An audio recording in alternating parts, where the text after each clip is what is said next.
Bavandimwe namwe inshuti zacu twongeye kubasuhuza tubaha ikaze mu kiganiro twabateguriye. Umutumirwa wacu w'uyu munsi ni Revera Pasiteri Muhire Fidele, akaba ari umushumba mu itorero rya Zion Temple mu karere ka Bugesera.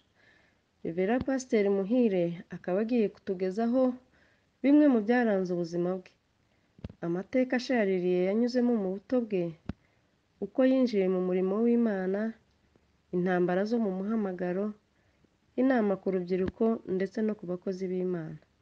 Ni mu kiganiro mwateguriwe kandi mugiye kugezwaho na Chantal Namukunzi. N'abatindiye rero reka mbareke mugikurikirane.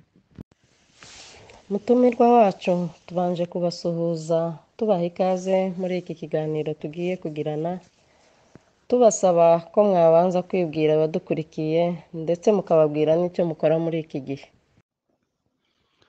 Murakoze cyane ku butumire bwanyu. Turashimiye ko mwadutumiye kugira ku kiganiro tugiye kugirana. Kubibwira rero reka mbibwire amazina, nitwa Muhire Fidele, ndi umugabo ndubatse, mfite umudamu, dufitanye abana 7, abakobwa 5 n'abahungu 2, mfite papa na mama.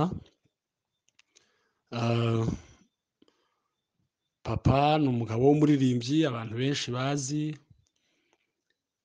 audio ze zigenda zicicikana hirya no hino, abantu benshi baramubonye, si bose ariko abenshi ngira ngo bamaze kumumenya. Yitwa Sefania Ruboneka, atuye mu Minembwe aho bita ku Runundu. Navukiye aho bita ku Kabingo mu Minembwe nyine. Muri make ndumva ibindi wenda turaza kubivugana, amateka yanjye ku bugufi cyangwa se kubibwira, ndumva ari uko nabibwira. Murakoze cyane. Murakoze cyane kwibwira abadukurikiye. Pastor Muhire, abantu benshi bakuzi nk'umuririmbyi, umuvugabutumwa ndetse n'umupasiteri ukunze kugaragara mu biterane bitandukanye. Mwadusubirira inyuma mukatubwira muri make Muhire ni muntu ki, ubuzima bwawe bwo mu buto bwaranzwe n'iki? Chantal, urakoze cyane ku kibazo ubajije. Muhire mu buzima navuze agace gatoya nongeraho, ubu ndi umupasitori, ndi umushumba mu itorero rya Zion Temple mu karere ka Bugesera mu mujyi wa Nyamata, niho nyoboye itorero. Ubuzima bw'umuhamagaro bwaranzwe n'ibintu byinshi. Burya umuntu agizwe n'ibintu byinshi, ibyo abantu babona ni bikeya, ariko haba hari ibindi, haba hari amakuru umuntu yibitseho. Ubu umurimo nkora watangiriye, wari uvuze ko abantu banzi nk'umuririmbyi, bazi nk'umuvugabutumwa, byatangiye kera. Ni umuhamagaro ngira ngo natangiranye nkiri umwana, natangiye ndirimba indirimbo kuko navukiye mu nzu y'Imana, nasanze papa akijijwe na mama, nkura mbona abaririmbyi, abagabo bagiye bayobora za korali, abavugabutumwa nk'abashumba b'abapasitori. Ibyo byose rero maze kubibona, aho menyeye ubwenge, byinjira mu mutima wanjye, ndabikunda kimwe n'abandi n'indi generation yanjye kuko byagiye bigenda, tuzamukana n'abandi. Nyuma rero uko abantu bagenda bakura niko bajya muri domaine zitandukanye, ariko ngewe iyo kariyeri narayikomeje, iyo domaine narayikomeje y'indirimbo. Nakunda y'indirimbo ku buryo nari imeze nka cassette nari imeze nka radio ifata indirimbo yose numvaga yabagirimo. N'ubu kugeza uyu munsi indirimbo nyinshi zagiye ziririmbwa nkiri umwana, nyinshi ndacyazibuka. Haza rero kwinjiramo n'ivugabutumwa, kuko abantu benshi bakunda kumbaza ngo ese kubera iki iyo ubwiriza uririmba. Bamwe batangiye kujya banshira ku ruhande bakambwira bati rero ibintu urabivanga, niba ari ukubwiriza ni ukubwiriza, niba ari indirimbo ni ukuririmba. Nkabigerageza ariko bikanga. Wenda nibanga nyine riri mu muhamagaro, sinarihisha, kandi wenda reka ndivuge n'abazabyumva bazumva impamvu ushobora kubwiriza nkanaririmba, nuko iyo usomye ijambo hahita haza indirimbo ivuga ko rya jambo kugira ngo mbyumvikanishe neza bigashorerana byose. Chantal rero urakoze, ubwo turakomeza. Imana igumugisha. murakoze cyane. Pastor Muhire, mushobora kudusobanurira mu magambo arambuye ubuzima bwawe bwo mu buto? Ni ibihe bibazo wibuka wahuye nabyo byashaririye ubuzima bwawe cyane? Ese wabashije kubyitwaramo ute? Chantal urakoze cyane. Ubuzima bwo mu bwana ni ubuzima bwangoye, ni ubuzima bwanshaririye, ni ubuzima njya nicara nkabutekerezaho, nasubira mu mateka ngasanga ni ubuzima bwaranzwe n'amarira menshi, bwaranzwe n'agahinda, bwaranzwe n'intimba zisobekeranye. Nzivuzeho gatoya, utese ko wavuze ko ufite papa na mama wakuze usenga, izo ntimba, ako gahinda byavuye hehe? Ndi umwana mutoya ntangiye kumenya ubwenge,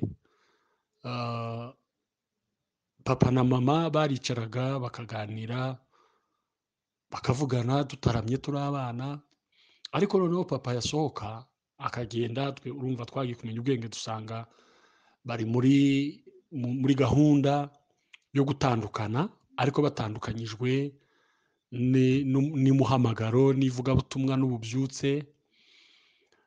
Papa yasohoka ni ukuvuga ngo twagiye kumenya ubwenge batakibana, kuko turi bane, abahungu babiri n'abakobwa babiri. Mfite mukuru wanjye nawe ni umupasitori, inyuma yanjye hakaba abakobwa. Noneho muzehe yagenda, ubwo yari afite inzu ye, mama akarararira, tukabona ararize akarira akageza mu gitondo. Noneho kubera ko njye nari nsanaga naho mfite amanyama kurusha abandi, kamubaza ese niki, wabaye iki, urarizwa niki ko tutabonye bagukubita, wabaye gute? Agaceceka. Ubwo rero ibiganiro byaje gukomeza, batangiye baganira bombi ukuntu bagiye gutandukana, ngira ngo bigaga uko bazabigenza. Ubwo binjiye mu rusengero, inama y'itorero ibyigaho ko mama agomba kugenda agasubira iwabo. Bigenze bite? Muzehe yashatse umugore wa mbere, baratandukana bakiri abapagani, nyuma barakizwa. Bakijijwe haza kuzaho gahunda ivuga ko umupapa washakanye n'umugore wa mbere bagatandukana, kuba akijijwe bagomba gusubirana, uwa kabiri agasubirayo. Mu yandi magambo urumva mama yari uwa kabiri. Ubwo rero iyo sitarago nubwo ibiratangiye, mama umunsi umwe aratubwira ati ndagiye, turarira ariko turamuherekeza turagaruka, twari tutaramenya ibyo ari byo. Kumwe kw'abana nyine barira umwanya mutoya bakagaruka, ubuzima bwa buratangiye gutyo. Ndibuka ko umupasitori wari uyoboye itorero twabagamo witwa Yoheri Muganwa, niwe wahise amfata njyana iwe. Mukuru wanjye ajya ku wundi mugabo witwa Paul Karegeya, ajyana na mushiki wanjye umutoya, mama yari yamujyanye. Byafashe igihe gitoya, nyogokuru cyangwa se kaka ubyara papa yari ku ndondo ku Gihuha, abavuyeyo araza aratwegeranya aradufata ati ashimira abantu, ati ndashimira ko mwamfatiye abana. Ubwo turabanye, mukamuzehe nawe aba yaje. Nuko ubwo rero ubuzima bwawe buratangiye. Urumva rero umwana gukura igihe yakarezwe na mama we, namwe murabyumva. Ubuzima buratangiye, ejo waraye aha, ejo wagiye aha, kwiga wajyana n'abandi ku ishuri, bati uyu mwana niyo mpamvu nyoko yabasize. Idonk ibintu biba biratangiye, bishaririye, birabiha, biba bibi cyane. Ubwo rero ubuzima buba burakomeje gutyo nyine. Rimwe na rimwe nagiye gusura mama, nkagira iminsi nkagaruka, papa akampamagara undi munsi. Noneho biza kuba rero njye narezwe na mukamuzehe. Mukuru wanjye we bibaye ibyo kutihangana, asanga mama aratura akagaruka na mushiki wanjye. Mbese ntabwo namenya kubisobanura. Iyo ni filime yaranzwe n'ubuzima bugoye bwo kurara turira twibaza ibyatubayeho. Urumva twabanaga n'abandi bana, nibo baducyuriraga, wakora ikosa ritoya nko mu muhana n'abandi bana, ubwo bikaba bibaye incyuro. Dog ibuzima buragenda burabiha. Ubwo rero urumva nyine ko no kwiga byabayemo iyo ntambara. Umuntu wari ugiye kurerwa na nyina, ubwo mama nawe barahangayitse gutyo, muzehe nawe barahangayitse gutyo, ariko nanone na mukecuru nawe mukamuzehe nawe urumva yasize abana be. Urumva twese bwari ubuzima bw'imihangayiko, umuntu wese nta witaye ku wundi, nta keya, nta affection, nta muntu ushobora kukwitaho, ubuzima buba bukomeje gutyo. Mu myaka rero 15 nibwo Umwuka Wera yansanze. Ubwo cyo gihe muri 13 14 twari abana nyine, tuba dutangiye bya bindi navuze, twabaga muri korari. Urumva nyine ko gutaha muri korari winjiye mu rugo utisanzuramo, rimwe na rimwe bagufashe neza, ubundi byanze. Ubwo rero ngeze mu myaka 15 nibwo naje guhura n'Umwuka Wera, ndi mu masengesho ahantu muri 85. Sinzabyibagirwa, hari kuwa kabiri. Ikimbabaza gusa nuko nibagiwe itariki. Ubwo nari nagiye gusura mama aho bita ku Irumba. Uwo mugoroba hari kuwa kabiri, njya mu butayu, njya mu nzu basengeragamo y'amahombi. Mu mugoroba ngiye nyine ndasenga, nari mfite ibyifuzo, ariko icyifuzo gikomeye nari mfite kwari ukuzura Umwuka Wera. Koko uwo munsi natashye mwuzuye, tekereza ko uwo ni wo murezi nakiriye mu buzima, uwo ni we washoboye kumpa keya mama yagombaga kumpa cyangwa papa. Ubwo mba ntangiye kugira izindi mbaraga z'ibyishimo. Ubwo ndahinduka mu buzima. Niwe indirimbo zatangiriye, niwe ivugabutumwa ryatangiriye, nasoma Bibiliya nkayumva mu buryo burenze abandi bantu, nahagarara kuvuga abantu batuye umwana. Ubwo mba ndatangiye. Muri make rero ngicyo icyiciro cyo mu bwana, ukuntu ubuzima bwashaririye, ukuntu ubuzima bwaje kuba ikibazo. Ngayo nguko rero muri make. Ariko kugeza uyu munsi, ikindi wenda icyo ni icyiciro cya mbere, hakaba icyiciro cyo mu buzima busanzwe, hakaba icyo mu muhamagaro. Nacyo nticyoroshye, ariko icy'uyu munsi nacyo kiraho. Imana yagiye ikora ibintu bikomeye cyane. Urakoze rero ku kibazo wari ubajije. Numva ngerageje kubihina, nubwo nyine ari birebire, ariko mbivuze muri make. Mbese uko mbivuze niko byagenze, nubwo mbivuze wenda mu mwanya mutoya. Chantal, urakoze cyane. Ndumva ari icyo nasubiza ku cyo wari ubajije. Pole sana pastor. Birumvikana ko iki cyiciro cyashaririye ubuzima bwawe koko. Muzehe na mukecuru baratandukanye, mukecuru aragiye, muzehe arashatse, mutangiye struggle y'ubuzima. Ese ubu buzima bwarakomeje kugeza ryari? Byaje kurangira bite? Urakoze cyane Chantal. Ubuzima bwarakomeje kuva icyo gihe turi abana kugeza tubaye abagabo dushatse. Ubuzima burakomeza. Noneho urumva icyo gihe nyuma yo gushaka, umwe yagiye mu rugo rwe, undi mu rugo rwe. Urumva byarangiye nyine turi abagabo. Kugeza uyu munsi rero uko bimeze, kuba bahari bombi, byaje kurangira mu myaka yashize, imyaka ishize nk'ibiri gusa. Muzehe na mukecuru wonyine bwandeze baje kuza hano. Mukecuru ararwara na muzehe turabavuza, ariko mukecuru akomeza kuremba. Muzehe aramutahana, basubira Kongo. Bagezeyo mukecuru ararangiza araruhuka, ariko icyo gihe nawe yari afite umwana, yabyaye abana 2 ageze iwacu.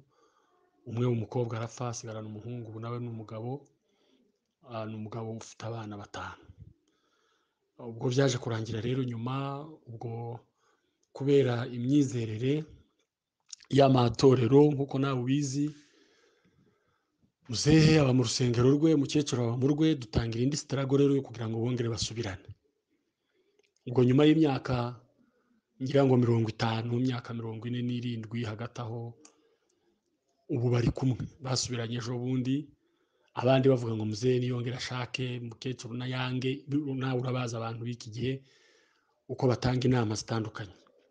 Ubwo rero birangiye, ubu nibwo n'ubu sindanabibona bari kumwe, kuko bahuriye ejo bundi mu bihe by'intambara. Sinabona uko njyayo, ariko ubu filime igiye kurangira basubiranye nyuma y'icyo gihe cyose. Nyuma y'ayo mateka ashaririye, nyuma y'ibyo bibazo byose waciyemo mu buto, wavuze ko muri 85 aribwo wakiriye umwuka wera. Ese iby'umuhamagaro byo byaba byaraje bite? Byatangiye ryari?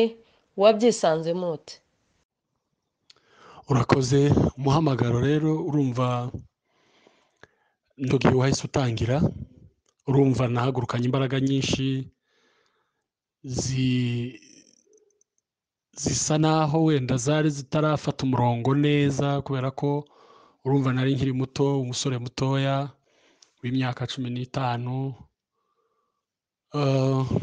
udafite amahugurwa menshi cyangwa se inararibonye, ariko umuhamagaro usa naho ari cyo gihe watangiye, kubera ko nakomeje ivugabutumwa, birumvikana nayo komeje kuyobora urubyiruko bagenzi banjye, haba muri korali, haba mu bitaramo by'amajoro, haba kujya mu butayu, nakomeje kubayobora. Ariko umuhamagaro wo gutangira gukora nicyo gihe ntekereza ko watangiye, kuko kuva icyo gihe nta bundi naretse kuyobora, kuko nahise ntangirana n'urubyiruko twanganaga, nkajya kwisanga ngasanga ni njyewe uri kubayobora, haba za ndirimbo navugaga, haba n'ijambo mu bitaramo bitandukanye, tugatangirana n'abandi bakagenda umwaka umwe, 2 bakabivamo, cyangwa se bakananirwa bakazongera kugaruka nyuma y'umwaka cyangwa 2, ariko njye ndakomeza, bakagaruka bakansanga dukomeje. Hanyuma nko muri 90 nibwo haje kuba nanone gutangira kwigisha abana ba Sunday School, cyangwa se ishuri ryo ku cyumweru. Uwo murimo nawo ndawukora, nimwishimiye cyane, abana barankunda, turazamuka, umuhamagaro urakomeza. Ubwo rero haje kuza mu ivugabutumwa ryo kugenda hirya no hino mu midugudu ko babyita ubu ngubu, ariko icyo gihe twavugaga imihana abantu bari batuyemo, mu matorero. Navuze ubutumwa muri santere ya Runundu nakuriyemo, santere ya Muzinda, santere ya Rukombe. Kigali nari kumwe n'uwitwa Bigabo, nari kumwe n'uwitwa Antoni, turi 3 turi ku musitari mwivugabutumwa. No umuhamagaro urumva nicyo gihe watangiye, turakomeza. Nkomeje rero nihuse, byaje kugenda bigera 94, 95, tangira kumva inzozi, ntangira kwerekwa, ntangira kurota, naryama nkabona ndi mu kindi gihugu. 96 noneho birazamuka biba byinshi cyane, n'abandi mu rwuri ndagiye, nkabona ndi imbere y'abantu benshi, nkabona ndimo ndabwiriza ibiti, nkabona ndi mwivugabutumwa rikomeye. Naryama umuntu akaza akambwira ati uzajya mwivugabutumwa. Uko 94 ariko nashatse, ntagira kubwira umudamu, ndamubwira nti ko ndumva umuhamagaro wo kuzanyohereza mu kindi gihugu, sindamenya ngo bimeze bite.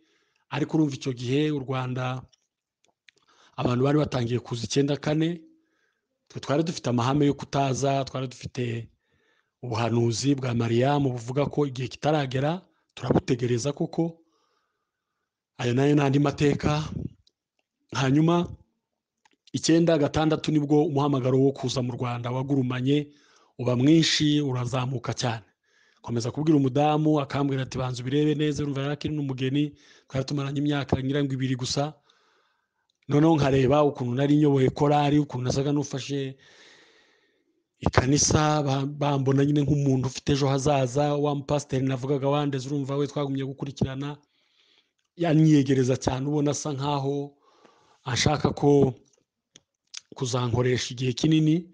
Ariko umuhamagaro nyine urumva ufite imbaraga, umeze nk'amazi. 97 mu kwezi kwa mbere, tariki 15 z'ukwezi kwa mbere 97, nibwo nahagurutse aho nabaga, aho nari ntuye ku Kabingo, nerekeza mu Rwanda. Ngeze mu Rwanda natangiriye i Nyanza mu Rukari mu itorero rya ADEPR, umurimo w'Imana ndawukora. Ayo ni amateka nayo menshi. Nyuma y'imyaka 5 nibwo banyohereje kuyobora i Butare mu Matyazo nk'umushumba, kuyobora paruwasi imyaka igera ku 9.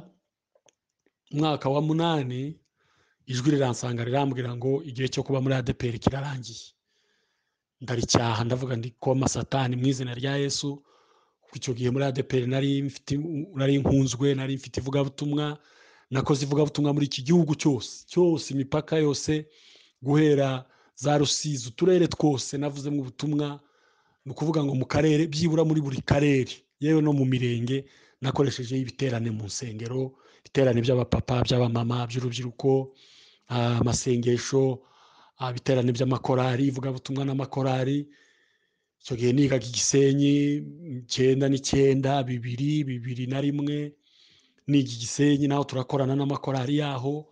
Nuko icyo gihe umuhamagaro urazamuka uba munini cyane. Iryo jwi rero rije nibwo naribwiye ko navangiwe, mbwiye umudamu nawe aratokesha, turasenga dusaba Imana, turaribwira tutoya ibyo ntibishoboka, ntabwo bishoboka. Nyuma ibyo ni inandima, ubwo nsimbutse amateka menshi. Ubwo rero maze kwituza, ryajwe riragaruka nyuma y'umwaka, rirambwira ngo ushatse wagenda, kuko nutagenda ushobora kugenda nabi. Nabwo ndazambwira umudamu, ariko tukicara tukavuga tutese ibi bintu nibiki, uzagenda nabi se wakoze iki? Ubwo rero nuko byaje kugenda nyine, byose nabyinjiramo cyane. Umuhamagaro urakomeza, nibwo naje muri Kigali 2010 nahabaye imyaka 2 nayo mpavuye. Ubwo rero nibwo naje kuhura na Apotre Gitwaza, biba ngombwa ko anyohereza mu Bugesera. Ubu niho ndi gukorera, naho mpamaze imyaka irenga 7. Umuhamagaro nuko byagenze, gukorera Imana.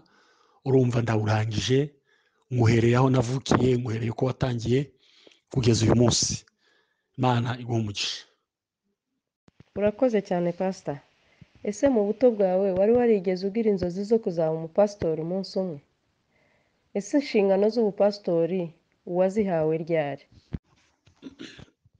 Chantal urakoze cyane. Okay, urumva mu buto bwanjye, mu gihe cyo cyose nabaga ndimo mpura n'ubwo buzima, inzozi zo ntizabaga zihagaze. Na nyuma narabyaturaga nkabivuga, nigeze no kubibaza muzehe muhitishamo, mubwira nti ngewe mu mutima wanjye mba numva nshaka kuzaba umuganga cyangwa umupasitori, ibintu bibiri. Icyo genda nibuka muzehe yarambwiye ati ibyo kuba umuganga, urumva nta makuru menshi, umuntu wese burya akunda icyazi n'icyo amenyereye. Arambwira ati iby'abaganga byihorera, ati wenda kuba umupasitori witonde, uzajye kwiga teoloji, nuyirangiza nta kibazo, aho kugira ngo ube umuganga. Icyo gihe rero urumva izo nzozi nari nzifite zahise nyine zinjira mu muhamagaro w'igipasitori. Urumva rero icyo gihe cyose urwo rugendo navuze, naje kugera i Nyanza 9 nahamaze umwaka. 9 itangiye nibwo urumva bari bakeneye abapasitori. Nagiye nsimbuka amateka menshi hagati aho nyine, kuko abenshi barambazaga batese uri umupasitori ntoya, abandi bagera hirya batese we kurahakana, ninde uzajya kukubaza aho wasengewe? Nabaga ntoya, ngewe ntabwo ndi pasiteri, ni umukristo. Nasengewe rero ku bupasitori mu kwezi kuri tariki 23 z'ukwa 12 98. Noweli yarayibaye, byabaye ngombwa ko mu gitondo bagaruka. Noweli yari yabaye kuwa gatandatu, bansengera ku cyumweru 26. Urumva Noweli yari yabaye 25. 26 nibwo narambitsweho ibiganza byo kuba umupasitori muri ADPR, icyo bitaga avancier de l'église cyangwa se umukuru w'itorero. Nyuma y'iyo myaka rero navuze, kugeza muri 2002 nibwo nabaye umushumba, abo bita barevera, kuko uyu umuntu atafite paruwase aba ari umukuru w'itorero. Noneho yasengerwa yabugira paruwase nibwo bamwita umushumba, niko nayo mazina niko bimeze. Ariko icyo gihe nasengewe ku bupasitori muri 1998. Hanyuma ku burevera mu Matyazo nasengewe 2003 16 z'ukwa 7, muri 2003. Murakoze cyane. urakoze cyane pastor. Birumvikana ko wakijijwe ukiri muto, ugira n'inzozi zo gukorera Imana ukiri muto ziza kuba impamo muri 98. Ese muri uru rugendo rwo kuba umushumba ni ibihe bibazo mwaba mwarahuriyemo nabyo? Chantal, urakoze. Ku ibibazo mu muhamagaro ntabwo byabura, kuko urumva umuntu aba ayoboye abantu benshi, abakurusha amashuri, abakurusha amafaranga, abakurusha imyaka, abakurusha inararibonye, abakuruta mu myaka. Ikintu cya mbere nahereyeho cyankanze ni umunsi ngera mu Matyazo, abapasitori nari nsanze nyuma yo gukora romize, turaganira turishima, ariko nyuma umugabo umwe arabaza ngo ndashaka kukubaza ufite imyaka ingahe? Urumva rero ko icyo kintu ntabwo nari niteguye ko nakibazwa. Umuntu yakubajije aricyo rero nta byinshi yarengejeho, ariko ubwo natahanye ikibazo nyine nibaza kubera iki ntiburiya batangiye kubona ko ndi muto. Icyo rero cyarankanze, ariko ntabwo cyantwaye kuko nari mfite umuhamagaro nyine, numva mfite ishyaka, mbona mbishoboye, mbona nta kibazo. Hanyuma intambara rero zo mu muhamagaro, gukorera Imana mu gipasitori ntabwo bibura, haba hazamo ibintu bisa n'urwikekwe ku buyoboye, bamwe ntibakumve, bamwe bakajyana amagambo, abandi bagahimba, abandi bakamwuzuza inama, mwayirangiza nyuma bagahindukira bamwe bakazavuga ko atari ko twavuze, abandi bakakora ibindi. Mbese ugasanga ikintu gisa naho kiremereye ni ukwemeza ibintu ukabona ntibiri gukorwa. Cya gatatu ni ukuba ushaka gukoresha ukuri, ariko ukabona abantu ntabwo babyumva cyane. Noneho kubera ko nyine nari mfite umuhamagaro ugurumana, cyangwa se njyewe iyo ndi mu muhamagaro nkoresha imbaraga zose, niba ari ukuririmba, niba ari ugusenga, niba ari ukubwiriza, ubwo nyine ndakora nta kindi. Niba ari ibyo bantumye, haba abayobozi bankuriye bijyanye na serivisi z'uko imirimo ikorwa, nta kindi, sinsubira inyuma, mbikora byose. Noneho rero kubera gukoresha imbaraga, ikintu cyagiye kinsikamira nanone, aho ugasanga abantu baravugira hirya ngo ni ukwiyerurutsa, ni ukwiyerekana, ni ukwimenyekanisha, ni ugushaka kwerekana ko ari ukomeye, mbese asuzugura abandi. Kandi mu by'ukuri koko wowe ukumva mu muhamagaro cyangwa se mu mutima wawe nta kindi kibazo cyihishe inyuma, ni ugukorera Imana, ni ugushaka gukora neza. Ibyo rero nabyo bikaba intambara. Ngibyo rero ibintu byagiye bituma mu muhamagaro umuntu agira inzitizi, cyangwa se intambara wari ubajije mu muhamagaro n'izo. Ni ugusa naho abantu nyine bagufata nk'umuntu, ibyo ubabwiye bamwe bakavuga bati buriya si byo, abandi bati buriya ntatubwije ukuri kandi wowe uzi ko ari ukuri. Hakaba ubwo wenda abo uyoboye mwumvikana, ariko abakuyoboye hejuru basanga barasa n'abagutinye, barasa n'abumva wenda amagambo n'amabwire. Uyu muntu arishyira hejuru, yari mu giterane ababona ko ari uzi ngo ubwazi kubwiriza no kuririmba, ngo abantu baramukunda, ugasanga nayo ibaye intambara itoroshye. Muri make rero sinzi niba zisobanutse, ariko n'ubundi zo mu muhamagaro ntiziba zisobanutse, kuko ntawamenya uko zimeze. Nuko nizo twagiye duhura nazo, kandi izo ntekereza ko ntabwo zarangira mu muhamagaro iyo umuntu akiwurimo. Murakoze. Urakoze cyane pastor. Ukomoje ku cyo nari ngiye kukubaza. Winjiye mu murimo w'ubupasitori ukiri muto, uri umuririmbyi, wari usanzwe uri n'umuvugabutumwa. Iyi mihamagaro ko ari itatu kuyifatanya birakorohera? Nta kibangamira ikindi? Urakoze cyane.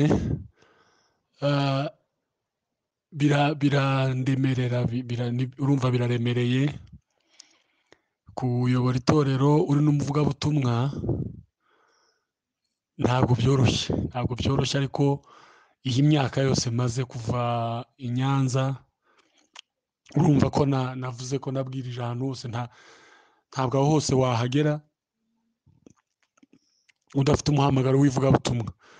nabaga nkufite iyo myaka namaze i Nyanza navugaga ivugabutumwa nkajya mu biterane ngatumirwa hirya no hino mfite n'itorero nyoboye cyangwa se chapelle umudugudu nk'uko babyita. Hanyuma aho nanone nyoboreye amatorero cyangwa se nkomeje kuyobora hose navuze mbifatanya n'ivugabutumwa kugeza uyu munsi. Mfata igihe cyo kujya mu ivugabutumwa nagaruka nkayobora n'itorero, ntabwo byoroshye. Urumva mfite kuririmba aho mbifatanya no kubwiriza biba biri kumwe, byose navuga ko bisigana si bibiri, sinamenya kubitandukanya.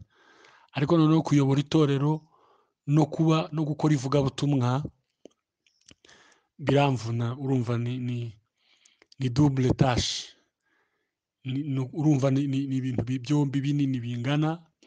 Abayoboye amatorero gusa batafite ivugabutumwa baba bavuga ko bavunitse, abavugabutumwa gusa batayoboye amatorero baba bavuga ko bavunitse. Noneho njye mbyikoreye byombi, mbifite byombi. Mba nsaba Imana rero kugira ngo imfashe ngumane kimwe.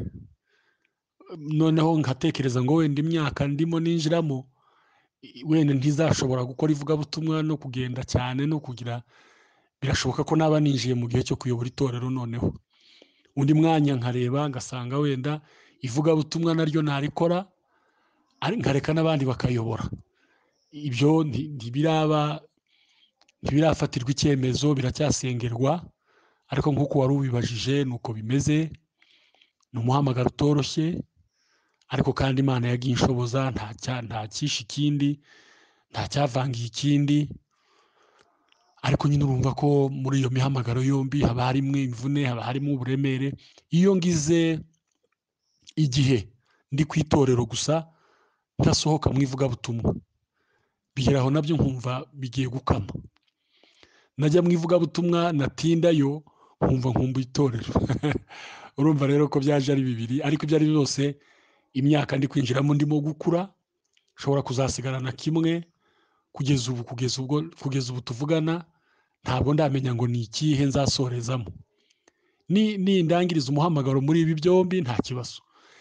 Ariko ku bushake, kuri gahunda yanjye uko mbiteganya nuko mbyumva muri njye, nkwiye kuzasigarana kimwe. Wenda wambaza uti ni ikihe, ntacyo ndahitamo, ntacyo ndamenya. Ariko byombi icyo naramuka nsigaranye nta kibazo. Iyo ndi kumwe n'abakristo biraryoha, barakristo barankunda, nkababwiriza, nkabereka ukuri, nkababwira ibintu byose uko bimeze.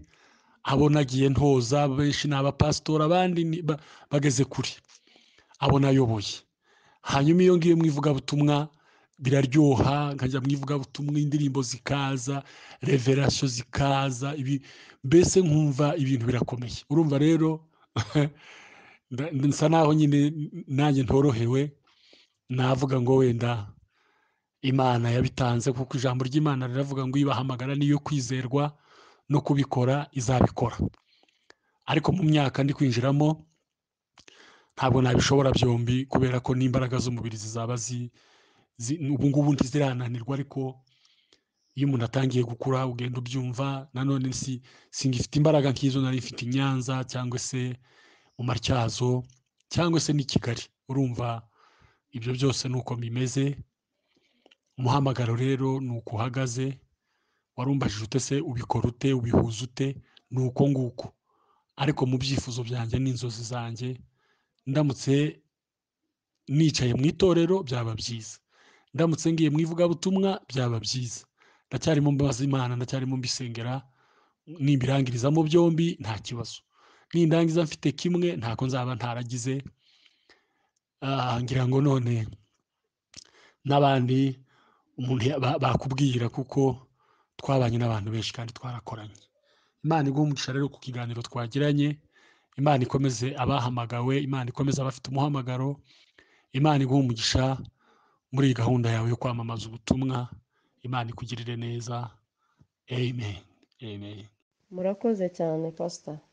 Dushingiye ku bibazo mwatubwiye mwanyuzemo kuva muri bato, ni iyihe nama wagira urubyiruko ruri guhura n'intambara zitandukanye muri iki gihe, wenda zisa n'izo mwahuye nazo cyangwa izindi z'ubundi buryo? Bakwitwara gute kugira ngo babashe kunesha. urubyiruko, abantu batoya, urumva icyo gihe nanjye nahagurukanye umuhamagaro ndi muto, nasaga nkaho ari ikintu kinteretse ku mutwe. Inama ya mbere natanga, ikintu cyagiye kinshoboza, ni amasengesho y'umwihariko, amasengesho yo kwiherera uri wenyine no gusoma ijambo. Inama ya kabiri ni ukwegera abantu bakuze ukaganira nabo. Nakundaga kuganira n'abapasitori n'abagabo n'abamama bakuze kugira ngo mbabaze, tuganire, kuko iyo uganira n'umuntu nubwo utabuje kumubaza uko witwara, ariko amateka guhaye n'ibyo akunyuriyemo ugenda wumva ibyo nawe uri gutekereza cyangwa uhura nabyo, ukumva n'ibyo avuze akakubwira nuko yabyitwayemo neza.